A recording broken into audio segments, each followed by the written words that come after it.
Welcome. I got into an accident. I had a crash in an intersection where the lady pulled in front of me, and she was turning left and I was going straight. Boom, hit me in this front corner here. Now it was only a fender bender, it was very low speed. And I've been working on replacing all of these parts here, including the radiator support, the passenger side fender, the bumper, the latch here, and the hood. I got the new hood.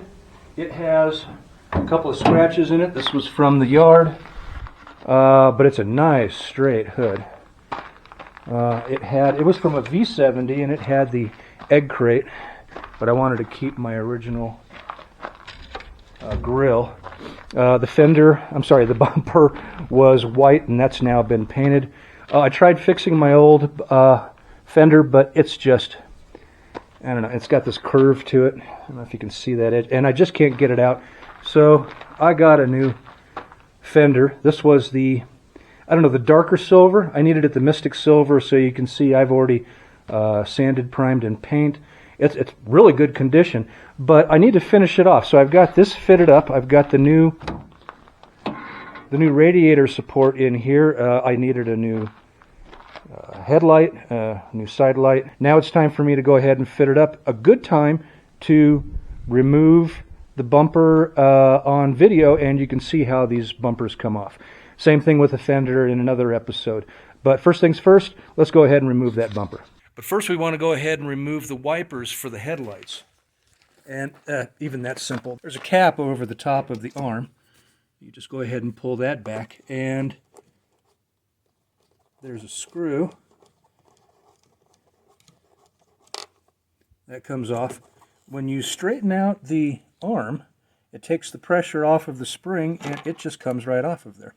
Okay, we'll do that for both sides. And on the side of the bumper, in the wheel well, there's 4 rivets holding in the inner fender, or fender liner, the inner fender, or fender line, and those attach the inner fender. On the side of the bumper, there's 4 rivets holding the bumper onto the inner fender liner.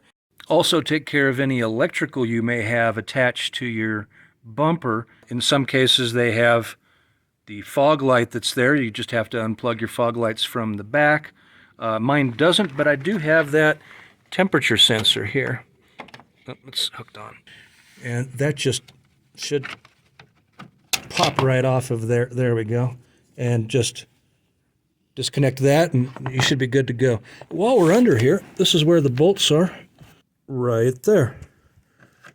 One here, and that goes up into the bumper bracket, and there's another one down the line over on the passenger side, right about there. And this is a 14 millimeters, so I'm just using a short extension on there and crank it right off. There it comes.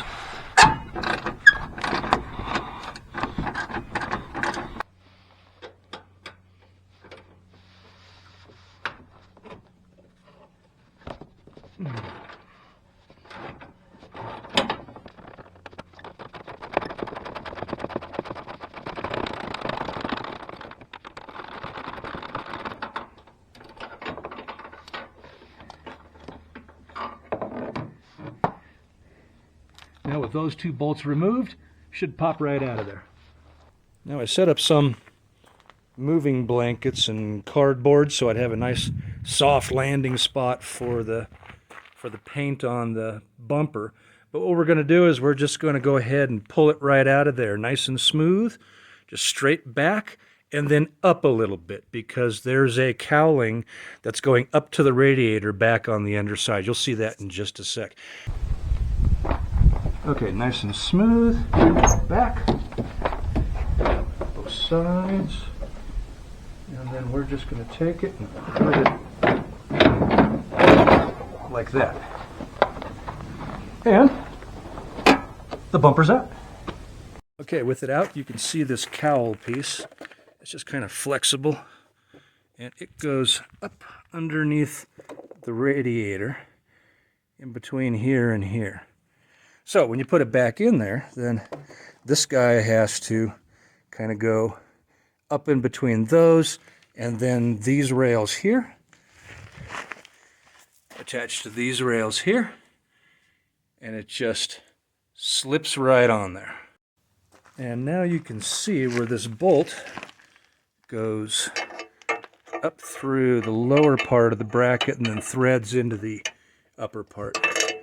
And that is also going through, you can see there it is, that top of the bolt where it goes through, and the bottom of the bolt, it would go in here, and then it goes up through to there. So there, the bumper's off. I needed to do that to get my fender off because I'm replacing it with that one there. There's the old crappy fender. So I hope this helped with your project. Hey, thank you for watching.